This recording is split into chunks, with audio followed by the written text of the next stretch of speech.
Hi viewers, this is CH Venkat Subramaniam, athletic coach in Adhikanjan University, Rajamahendravaram. Today I will try to tell you for the long jump. There are many types of long jumps in athletics. అథ్లెటిక్స్లో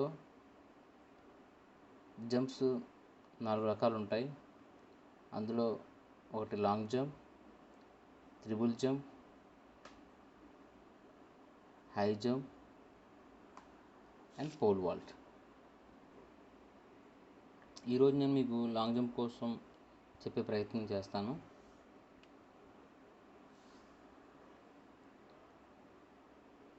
okay,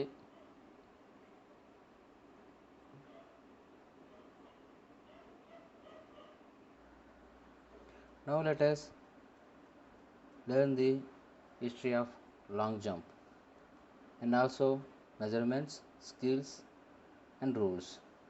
So first of all, long jump history. The long jump has been part of modern Olympic competition since the inception of the games in 1896.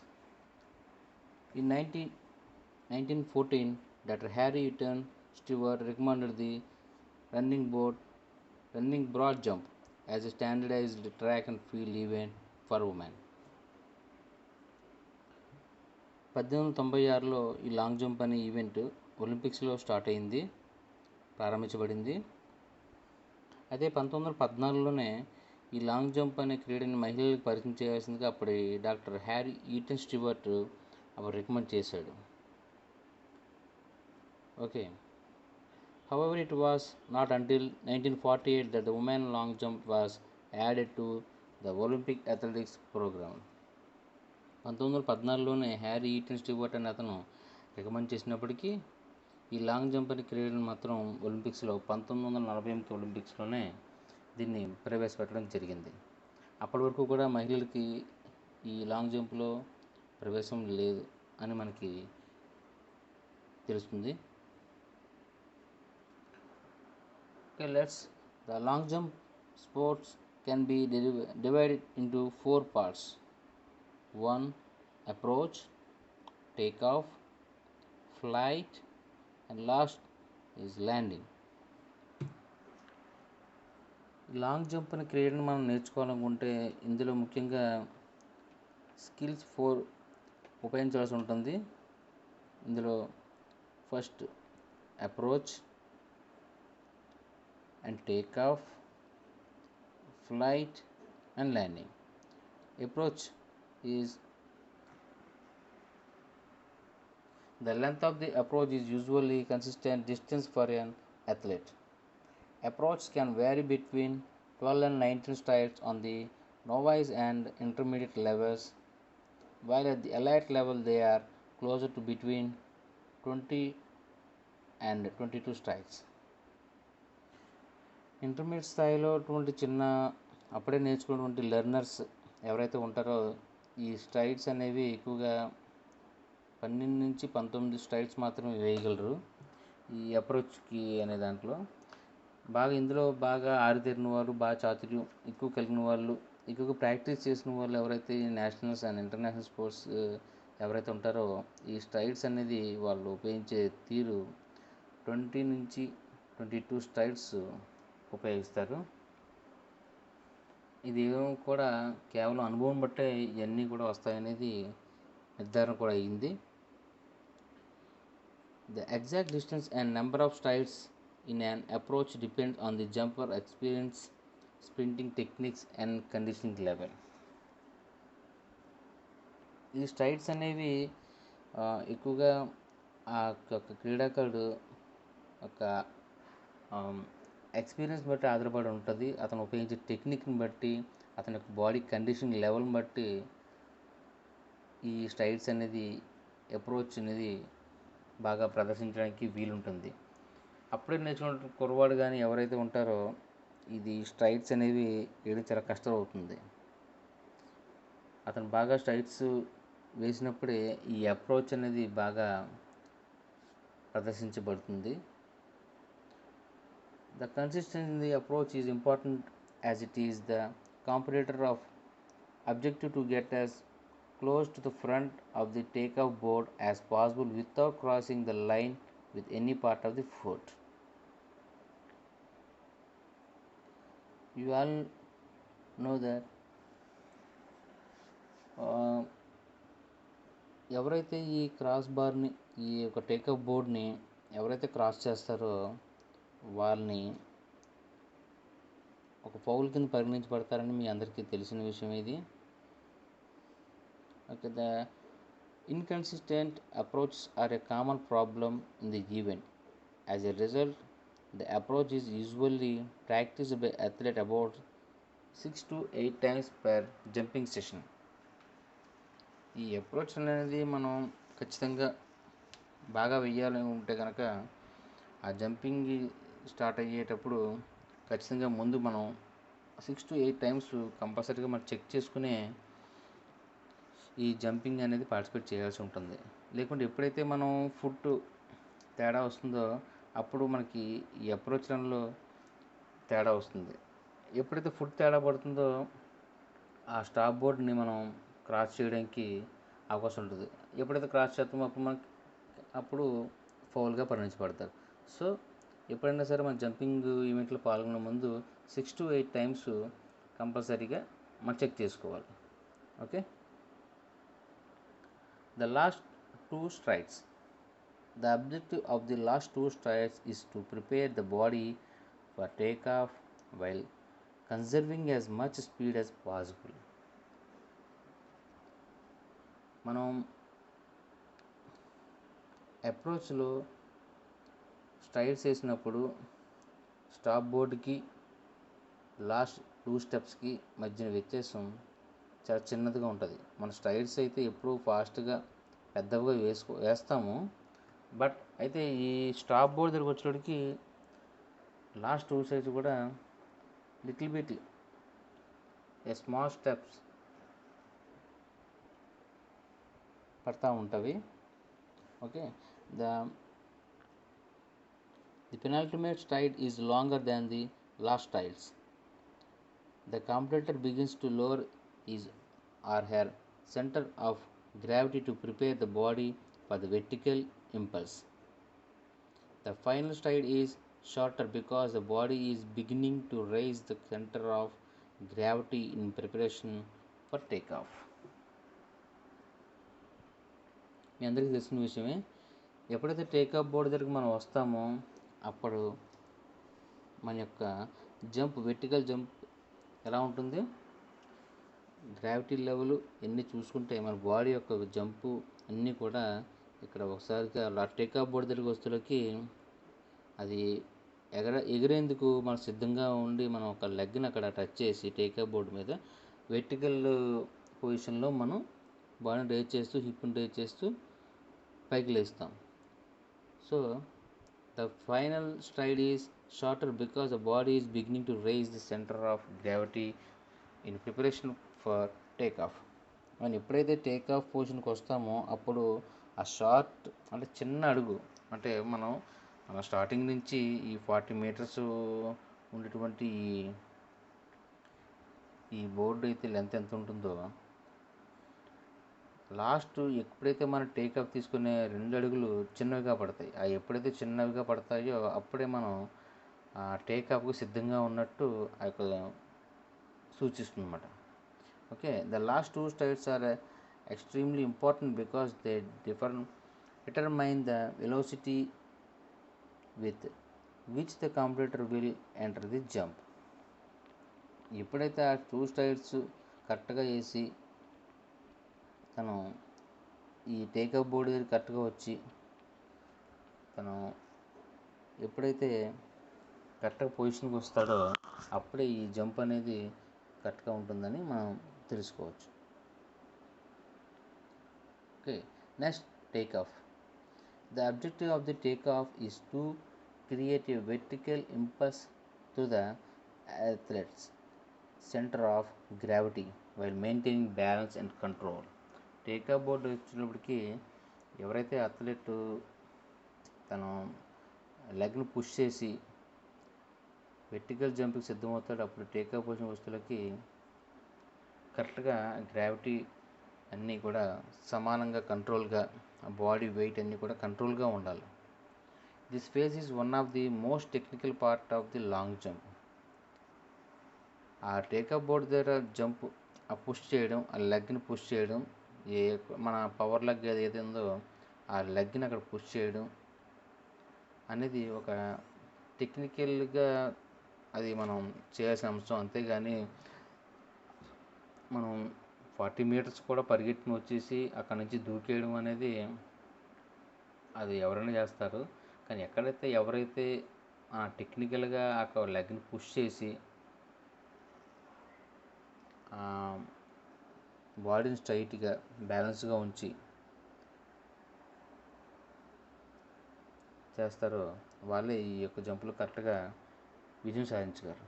Jumpers must be conscious to place the foot flat on the ground because jumping off either the heels or the toes negatively affect the jump.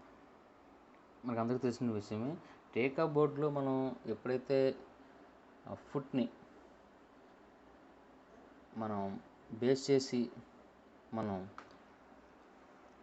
Takeoff అవుతామో అప్పుడు first మన యొక్క to మన లెగాల్సి టోతోనే మనం jump చేయాల్సి ఉంటుంది. First దీనికంటే ముందు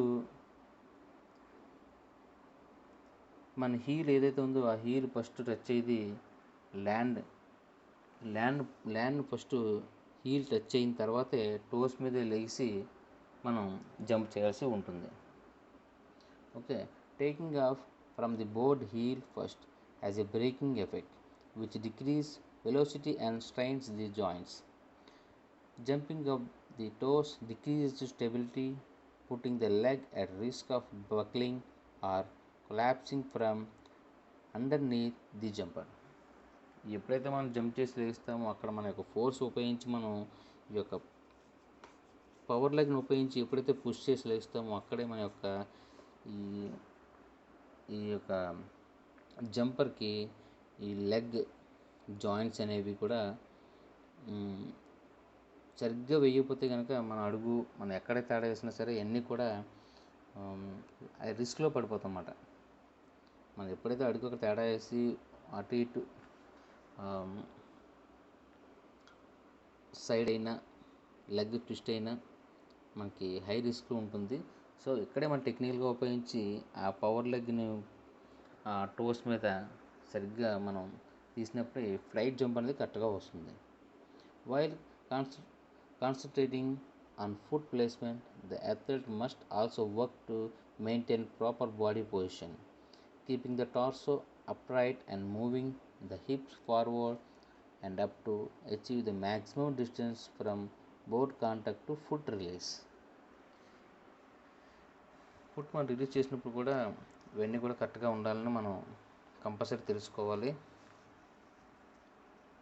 మనం హీల్స్ మీద జంప్ చేస్తే కనుక అది చాలా ప్రమాదంతో కూడుకున్న పని. ముందు హీల్స్ టచ్ అయిన తర్వాత టోస్ మీదే జంప్ చేయాల్సి ఉంటుంది. అలాగే ఆ టో లేచినప్పుడే హిప్ను కూడా రేచి బాడీ స్ట్రైట్గా ఉంచి వెర్టికల్ పొజిషన్లో మనం టేకప్ అయితేనే ఈ జంప్ అనేది కరెక్ట్గా వస్తుంది అనేది సారాంశం. Right, next one is kick. The kick style takeoff is where the athlete actively cycles the leg before a full impulse has been directed into the board, then landing into the pit. This requires great strength in the hamstrings. This causes the jumper to jump to large distances. ఈ kick style అనేది కూడా మనం ఎప్పుడైతే మనం చేస్తామో ఈ cycle ఎప్పుడే మన ఫెల్ అయితే ఎలా తొక్కుతాం సైకిల్ తొక్కుతున్నట్టుగా ఈ జంప్ చేసేందుకు ఈ కిక్ స్టైల్ అనేది చాలా ఉపయోగపడుతుంది. గాల్లో అలా సైకిల్ తొక్కుతున్నట్టుగా అలాగా మనం వెళ్ళేందుకు ఈ కిక్ స్టైల్ అనేది చాలా ఉపయోగపడుతుంది. ఇది జంపర్కి మధ్య చాలా వ్యత్యాసం ఉంటుంది. అలాగే the next one is double arm. The double arm style of take off works by moving both arms in a vertical direction as the competitor takes off.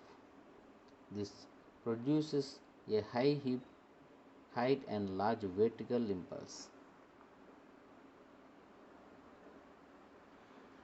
Takeoff చేసినప్పుడు ఈ యొక్క పోటీదారుడు ఎవడైతే అథ్లెట్ ఉంటాడో అతని రెండు చేతులను కూడా నిలువు దశలో అంటే వెర్టికల్ స్టైల్లో అది కదిలించడం ద్వారా ఈ డబుల్ ఆర్మ్ స్వింగ్ అనేది పనిచేస్తుంది.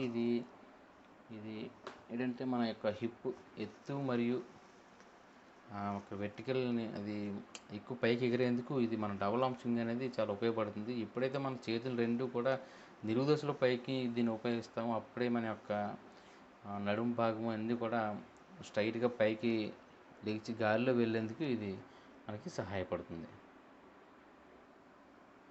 The next one is sprint. The sprint takeoff is the style most widely instructed by coaching staff. This is a classic single arm action that resembles a jumper in full stride. It is an efficient takeoff style for maintaining velocity through takeoff. ఈ sprint takeoff అనేది ఎక్కువగా coaching ఎవరైతే ఇస్తున్నారో ఈ యొక్క కోచ్లు అది ఒక సూచించబడితేనే అదే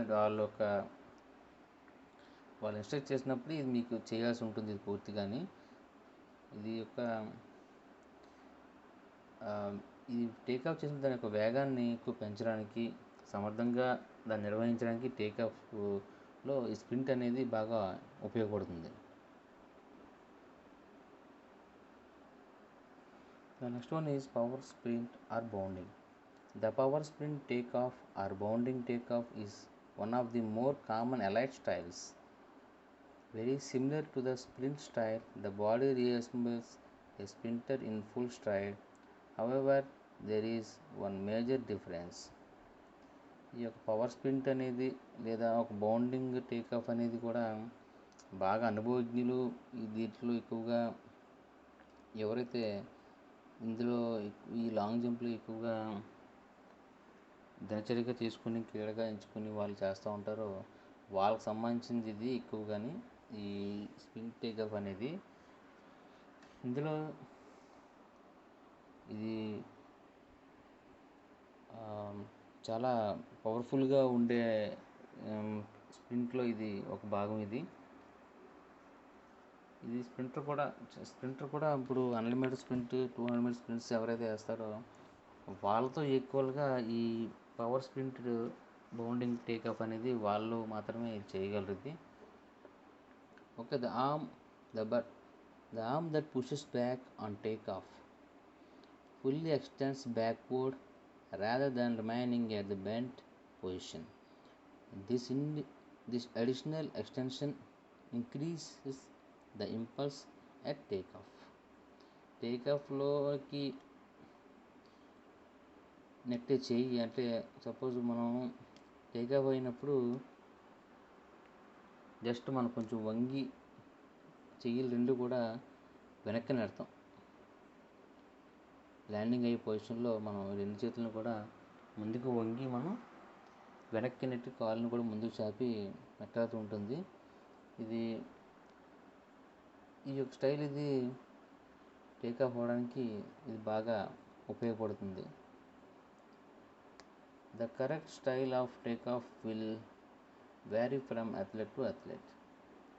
ఈ యొక్క స్టైల్ అనేది కూడా ఒక అథ్లెట్ నుంచి ఒక అథ్లెట్ వరకు మారుతూ ఉంటుంది. Okay. Every one has a talented person.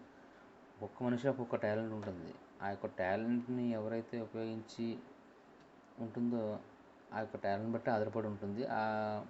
ఇది అతడికి కూడా మారుతూ ఉంటుంది. And then next one is flight. Already I told you the first one is approach, second one is takeoff and next one is flight. Three types of in flight. The first one is the stride jump. In the stride jump style, the athlete maintains the takeoff position for as long as possible and only as the athlete comes into land does the takeoff leg join the free leg for a good landing position. ఈ straight jump అనేది ఈ take off తీసుకునే position బట్టి ఆధారపడి ఉంటుంది. Athlete దేన్నైతే ఎంచుకున్నాడో ఈ straight జంప్ని ఆ జంపు చేసినప్పుడు వీలైనంత కాలం టేక్ ఆఫ్ స్థానాన్ని అది ఆధారపడి ఉంటుందన్నమాట.